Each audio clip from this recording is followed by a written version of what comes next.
اهدنا الصراط المستقيم. Abayisiraamu okwetooloola eggwanga bakuŋŋaanidde emizikiti egy'enjawulo okusobola okwetaba ku lunaku lwabwe olwa Eid al-Fitri olukomekkereza ekisiibo ky'omwezi guno ogwa Ramadan.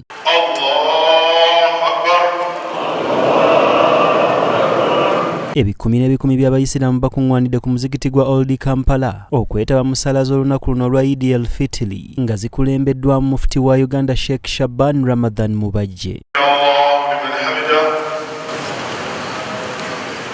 Mu kwogera kwe mufti wa Uganda Sheikh Shaban Ramadan Mubajje akubiriza abayisiraamu bonna mu ggwanga okusobola okwettanira enteekateeka za gavumenti gamba ng'eya Parish Development Model okusobola okwejja mu bwavu bwe bayimba entakera era bejjemu n'ebyo ebigambibwa nti ezo nteekateeka za gavumenti n'abo abantu abamu abawagira NRM.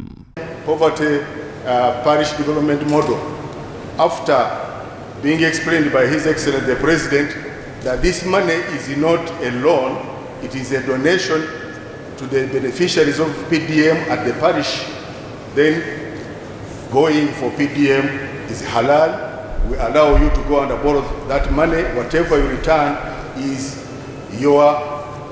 within your parish. You are going to benefit it even more. So it is not halal any riba. Mufti wa Uganda anenyeza nnyo ettemu erigenda maaso mu ggwanga lya Palestine ne Israel bw'atyo kwe kuyita gavumenti ez'enjawulo nga n'eya Uganda mw'ogitadde okusitula amaloboozi okusobola okunenya olutalo luno olugenda maaso kisobozese okutaasa obulamu bw'abasaalumanya abafiira obwemage. Tusaba gavumenti zaffe nga United Nations bwe yavaayo ne position okulaga nti ebikolebwa mu Palestine bya kusaanyaawo obulamu bw'abantu genocide, ffenna tubivumirire nga tulaga ensi yonna nti ekintu ekikolebwa bannaffe kintu kikyamu. Sheikh Shaban Ramadan Mubajje era akubiriza abayisiraamu bonna mu ggwanga okusigala nga bali bumu era nga bali kitola awamu n'okutya Katonda newankubadde nga bamaliriza omwezi guno ogwa Ramadan. We continue to urge Muslims to remain united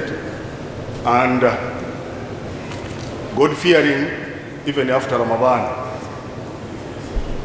Let's continue behaving as we have been behaving during the month of Ramadan.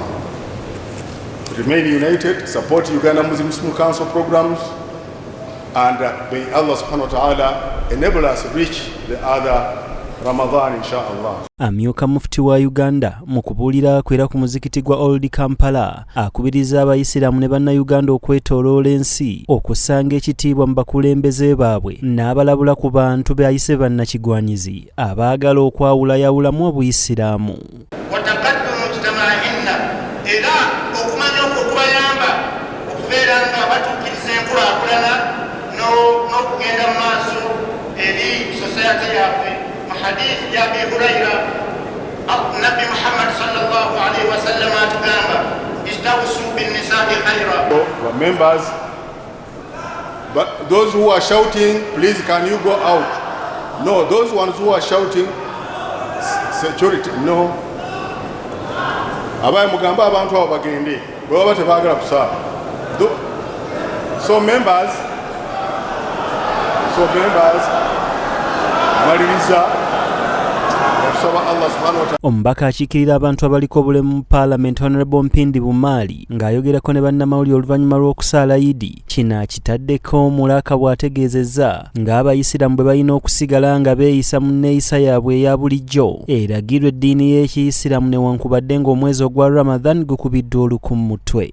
Sinze nsalirawo abantu naye ekikola kye bakoze nsaba Mungu abasasulemu mu sseera kubanga toyinza kujja kusaala mu muzikiti ate n'ogaana okugoberera amateeka mufti ayogera n'otandika okuleekana nti swala tebalowooza nti be bamusinga okutegeera kubanga ye yategese swala.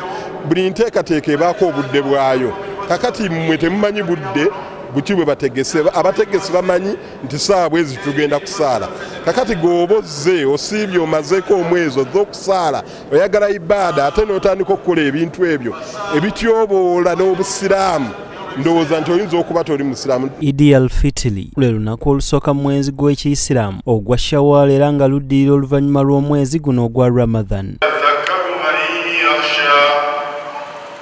ويتجنبها النار